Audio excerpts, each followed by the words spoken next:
करता है, बढ़ाने का काम करता है। तो इस तरीके से हमने देखा पाचन किस किस तरीके से कैसे कैसे कहाँ पर होता है। पाचन की प्रक्रिया में हार्मोन्स और एंजाइम बहुत महत्वपूर्ण भूमिका निभाते हैं, क्योंकि बिना एंजाइम्स के, जैसे हाइड्रोक्लोरिक एसिड वो 2 pH में क्रिया करता है। यदि हाइड्रोक्लोरिक एसिड नहीं होता है ना, तो जो फूड मटेरियल है उसको पचाया नहीं जाता। यहाँ पर पेप्सी, जाइमेज, लाइपेज का काम है कि जितनी भी हम वसा, घी, तेल खाते हैं उसको पचाने का काम करता है। और ये फूड मटेरियल जितने भी सब पच जाते हैं, पच करके अपने सरल अवस्था में आ जाते हैं और इनको ब्लड के द्वारा अवशोषित कर लिया जाता है और शरीर के विभिन्न भागों में पहुंचाया जाता है। विभिन्न भाग में ये पहुंच करके ये क्या करते हैं, मनुष्य को एनर्जी देने का काम करते हैं। मतलब हमको फूड मटेरियल के द्वारा ऊर्जा इसी तरीके से, भोज्य पदार्थ जब ब्लड में पहुंचते हैं तो उन्हीं के द्वारा क्या करते हैं, हमको ऊर्जा मिलती है। ठीक है, तो इस तरीके से पाचन की प्रक्रिया संपन्न होती है। उसके बाद इसको समझने के लिए कि टाइलिन किस तरीके से क्रिया करता है या किस तरीके से मांड को तोड़ता है, हम एक क्रियाकलाप के द्वारा भी इसको समझ सकते हैं।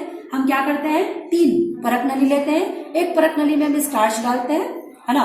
एक परख नली में थोड़ा सा फूड मटेरियल डाल देते हैं और तीनों परख नली में पहले हम स्टार्च डाल लेते हैं, है ना। फिर एक परख नली में हम टाइलिन डालते हैं, दूसरे में भी टाइलिन डालते हैं और तीसरी परख नली में हम क्या करते हैं, टाइलिन नहीं डालते। उसके बाद में एक परख नली जिसमें हमने टाइलिन डाला उसको वैसी का वैसी रख देते हैं। उसके बाद थोड़ी देर बाद जब उसमें आयोडीन डालते हैं तो हम देखते हैं उसका रंग क्या हो जाता है।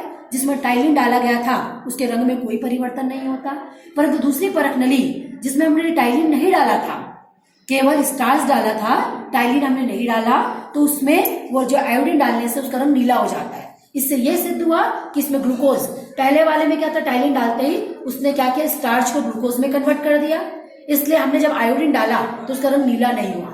परंतु दूसरी वाली परख नली जिसमें हमने स्टार्च तो डाला परंतु टाइलिन नहीं डाला, उसके कारण स्टार्च का पाचन नहीं हुआ, तो हम जैसे ही उसमें आयोडीन डालेंगे उसका रंग नीला हो जाएगा। एक तीसरी परख नली जिसमें हमने स्टार्च डाला, है ना, परंतु उसको उबाल दिया अच्छे से, तो जब हमने उबाला तो टाइलिन क्या हो गई, समाप्त हो गई। तो टाइलिन समाप्त होते ही फिर जब हमने उसमें आयोडीन डाला तो उसका रंग क्या हो गया, वापस नीला हो गया। इसका मतलब उसमें अब टाइलिन क्रिया नहीं की, क्योंकि टाइलिन एक प्रकार का एंजाइम है, वो उबालते ही क्या हो जाता है, समाप्त हो जाता है। तो जब टाइलिन समाप्त हो गया तो स्टार्च का रंग नीला हो गया। ठीक, तो इस तरीके से हमने क्रियाकलाप के द्वारा देख लिया कि भोज्य पदार्थ स्टार्च को पचाने के लिए हमको टाइलिन चाहिए और टाइलिन ही क्या करता है, स्टार्च को पचाकर उसको ग्लूकोज में कन्वर्ट करता है।